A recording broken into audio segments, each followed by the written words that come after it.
Hi everyone! Welcome to the Empath Arc. It's another love reading, timeless and general. Take what resonates lang po. Maybe some part of the reading makaresonate kayo, some part of it hindi. Totally makaresonate na parang kwento ninyo ito or hindi naman. So, tignan po natin anong mga mensahe. Ano pa ang mga mensahe na nais ipahati sa atin ng ating spirit guide. Okay, take what resonates lang po. Iba't ibang mga energy ito. Pinakamalalakas at pinakamarami ang maaari nating masagap.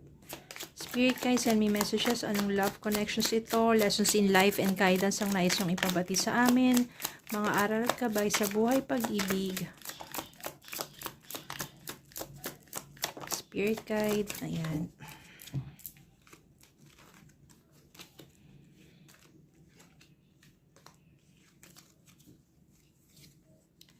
Three of Swords.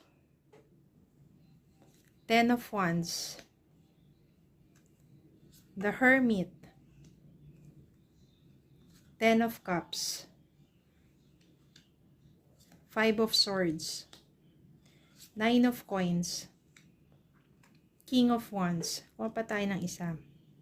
Bottom of the deck, the Empress.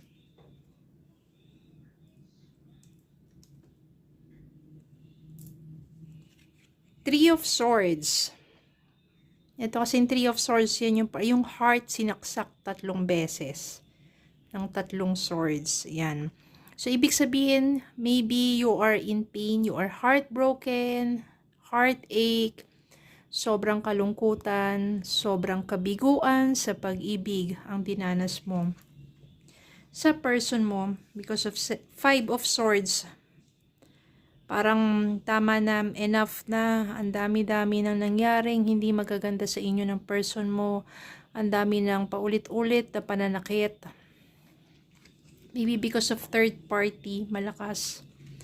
Ten of Wands dito, sobra na yung bigat ng pasanin mo, yung bigat na dinadala mo ng kalooban mo, dahil sa ginawa sa'yo ng person mo na paulit-ulit. Parang minsan pinatawad mo na, inulit na naman, tapos nalaman mo may kasinungalingan na naman siya, tinatago na naman, ginawa na naman niya, inulit na naman, paulit-ulit na lang, ang hirap-hirap na, tama na. Hindi mo na nakayanan, kaya mas minabuti mo na lang na the Hermit. Hermit dito, mas gusto mo mag-isa muna. Yung spiritual na reflection, nagpakalayo-layo ka muna, hindi mo hinayaang makonta ka ng person mo kasi manggugulo lang yun eh. Susuyuin ka pero, di ba, ang gagawin na naman is, pag tinanggap mo siya, tapos eventually, hindi naman magtatagal eh.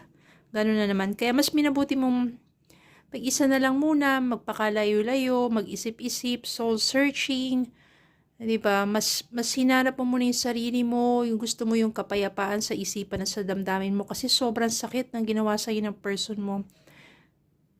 Gusto mo naman mapahinga yung damdamin mo. Gusto mong mag-heal.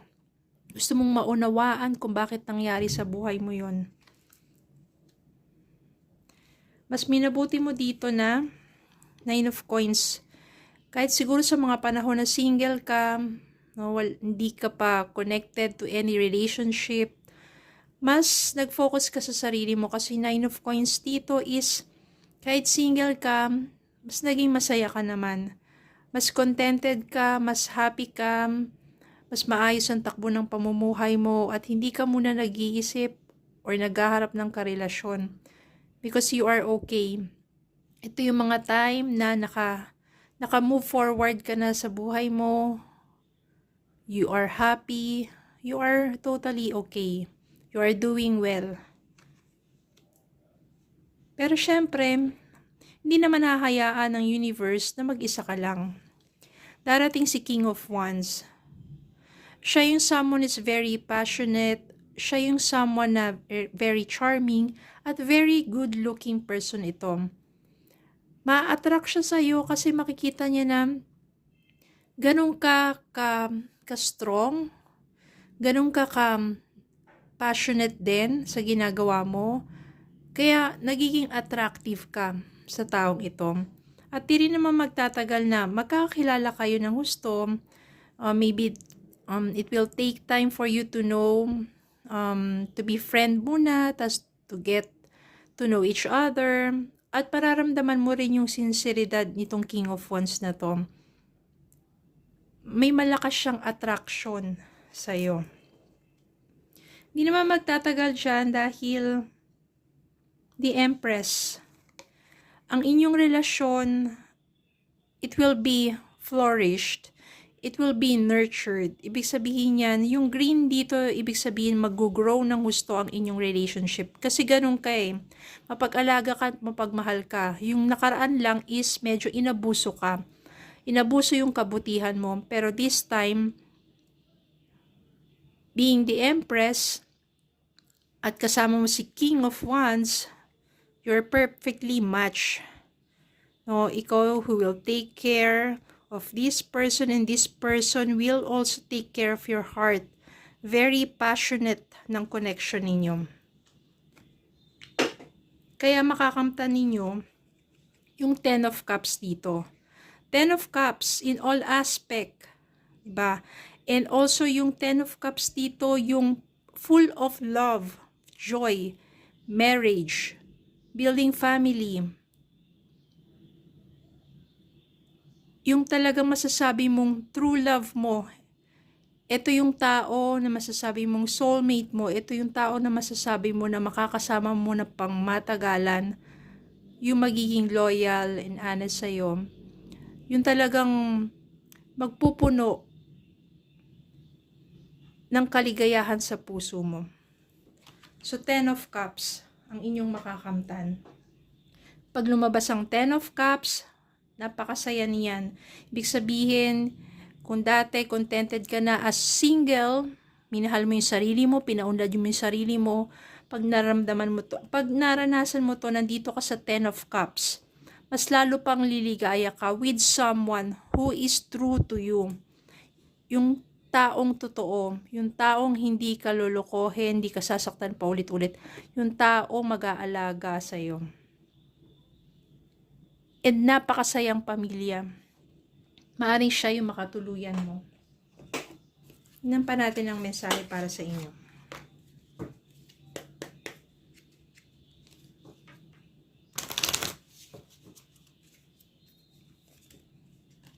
True love. This is the romance of a lifetime. True and lasting love is here for you. True love nga talaga kayo nito. The King of Wands.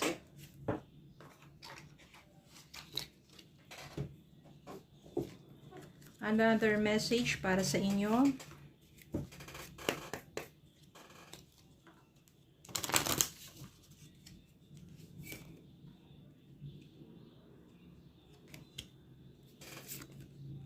Attraction.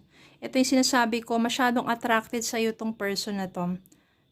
You attract romantic love by enjoying this moment fully.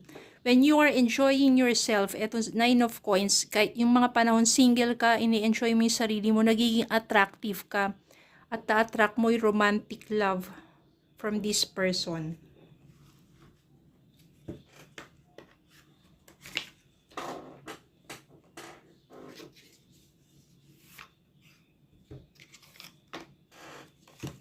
Kuha tayo ng angel message.